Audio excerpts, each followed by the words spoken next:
For a long time, military logistics ran on a quiet rule. If an aircraft carries serious weight, it carries people too. Heavy airlift has always been treated as high risk, which is why pilots were considered non-negotiable. That assumption is baked into everything, from aircraft design to resupply doctrine. If the payload is large enough to matter, someone is expected to be sitting in the cockpit. Then, in early February 2026, a test flight in Western China ignored that rule completely. What followed was not an official response. There was no briefing, no warning, no visible shift in tone. And that silence mattered, because it suggested the event did not fit neatly into existing categories. On a test range near Chongqing, a large cargo aircraft lifted off carrying more than a ton of freight. It followed a planned route, completed the flight, and landed normally. There was no pilot on board, no crew cabin to protect, no human decision-making once it was airborne.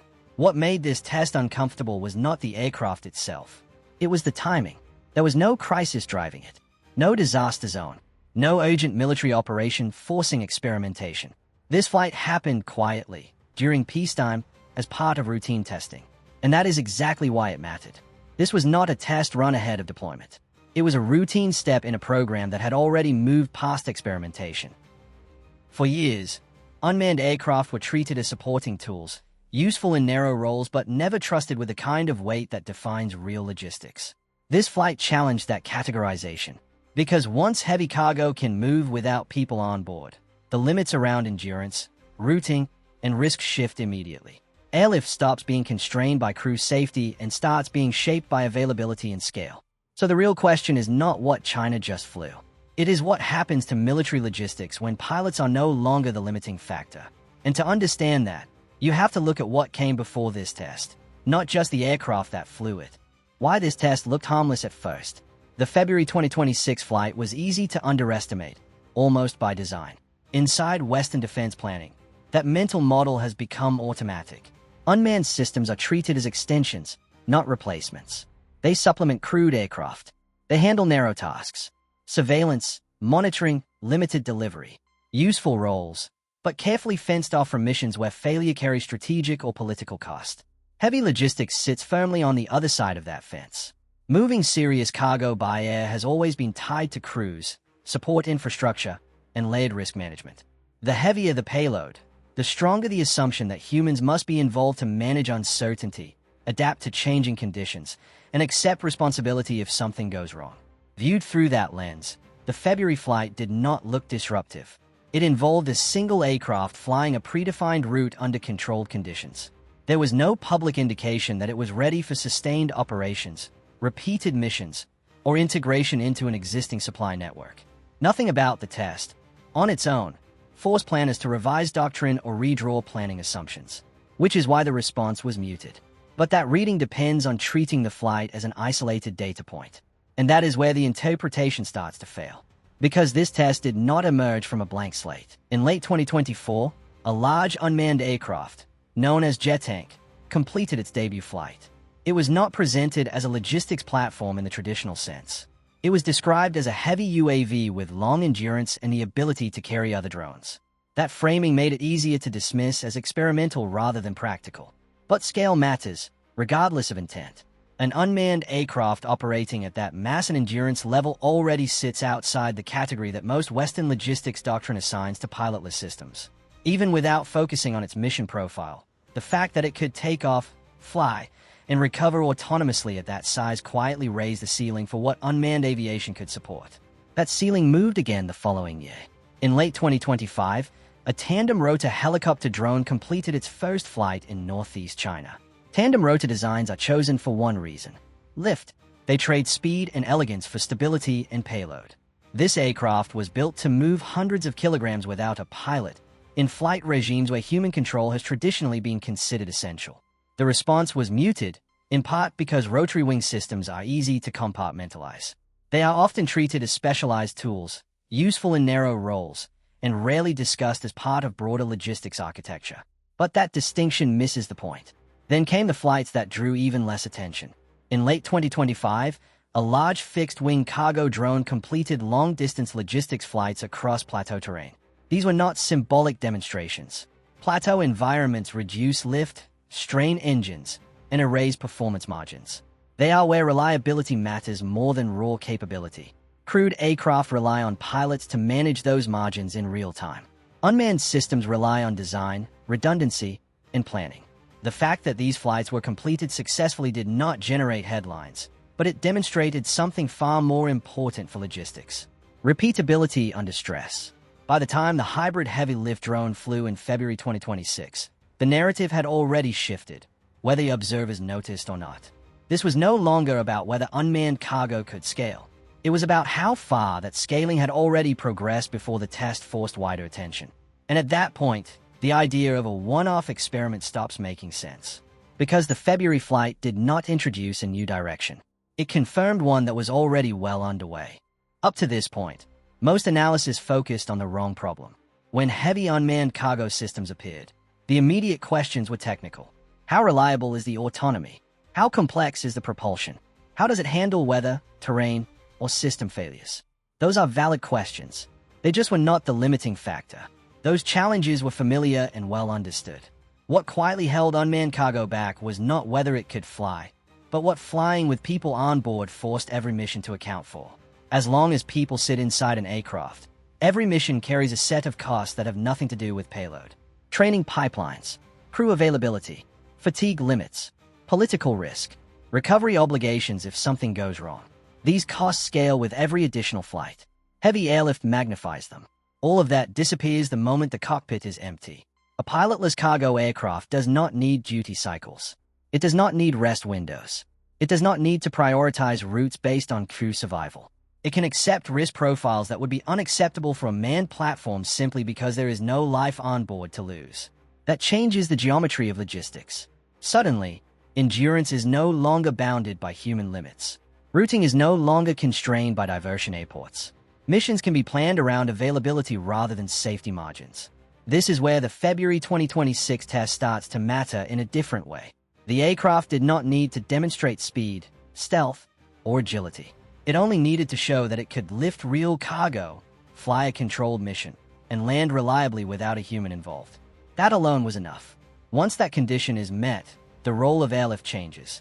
It stops being a scarce, high-value capability reserved for critical missions and starts becoming something closer to infrastructure.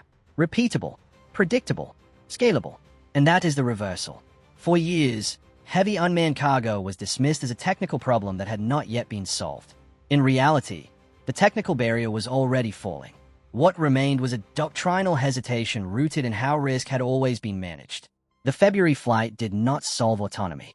It removed the last excuse for keeping pilots in the loop by default.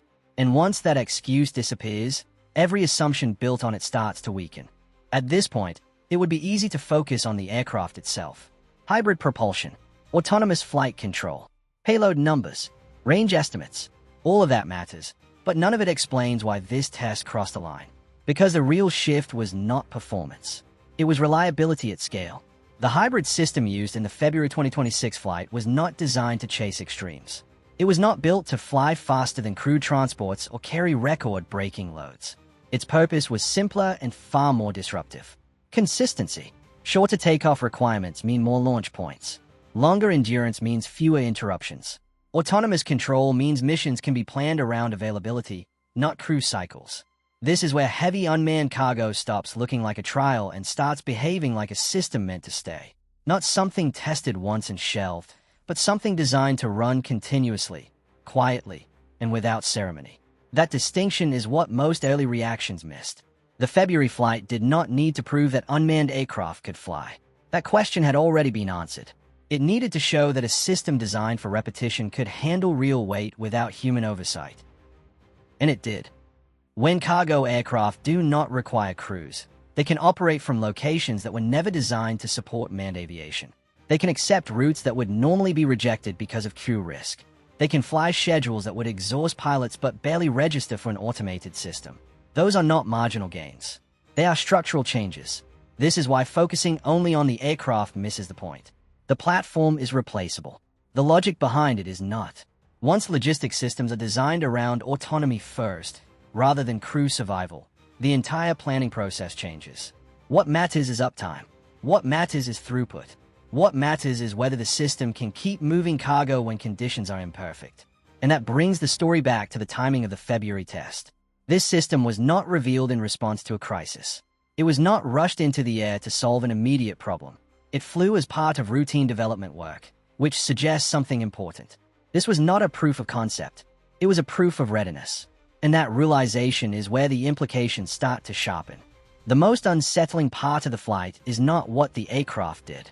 It is when it did it. This test did not happen under pressure.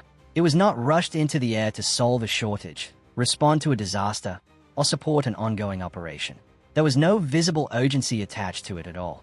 That absence is the signal. Breakthroughs that emerge during crises are easy to explain. They are reactive, temporary, built to answer a specific problem, and often abandoned once that problem fades. This was the opposite. The hybrid heavy-lift drone flew during peacetime, as part of routine development work. No emergency framing, no exceptional conditions, no suggestion that this capability was needed immediately, which means it was being built for normal use. That detail reframes everything. This is the point where the story stops being about a drone test and starts being about infrastructure. If this system were experimental, it would have appeared earlier, lighter, and riskier. If it were a stopgap, it would have been justified by circumstance. Instead, it arrived quietly, fully formed, and treated as one step in an ongoing program. That suggests a long planning horizon. Inside logistics planning, peacetime systems are the ones that matter most. They define what is sustainable, not what is possible under strain. They shape doctrine, budgets, and infrastructure years before they are ever tested under stress. And this is where the contradiction becomes impossible to ignore. For many years, heavy unmanned cargo was dismissed as something that might matter in the future, a capability that would require breakthroughs, regulatory shifts, or extraordinary conditions before it could be trusted. Yet here it was, flying without drama, because it no longer needed to prove itself. That is the documentary wow moment. Not a dramatic reveal, not a leaked document, but a quiet confirmation that the threshold had already been crossed. The uncomfortable implication is that this capability did not suddenly appear in February 2026. It had matured enough to be routine, which raises a final, more difficult question. If autonomous heavy lift is already being treated as normal inside one system, how long will it take before the rest of the logistics world is forced to adapt to it? Because once a capability becomes infrastructure, it stops asking for permission. And that shift forces every logistics system built on older assumptions to confront a reality it was not designed for. Once autonomous heavy lift crosses into routine use, the impact is not subtle. It does not replace existing transport fleets overnight. It does something quieter and more disruptive. It removes the assumption that logistics must pause when risk rises. A pilotless cargo aircraft does not force planners to choose between supply and safety. It allows both to exist at the same time. Routes that were once avoided become acceptable. Frequency increases without crew exhaustion. Supply chains gain flexibility without adding personnel. This is where doctrine starts to strain. Most military logistics frameworks were built around protecting crews first and moving cargo second. When that order flips, the entire system has to be reconsidered. Not because the technology is superior, but because the constraint it removes was foundational. It signals a move away from logistics built around scarcity and towards systems built for constant availability, away from airlift defined by crew limits, and towards supply chains designed to keep moving even when conditions deteriorate. China did not trigger alarm with a press release or warning shot. The concern came from what no longer needed to be debated. Heavy lift had crossed into autonomy without forcing a reaction, and that alone was enough to unsettle existing assumptions. It is how quickly existing logistics systems can adapt before they are built around an assumption that no longer holds. Because once logistics adapts to autonomy, going back is no longer a choice. It becomes a baseline.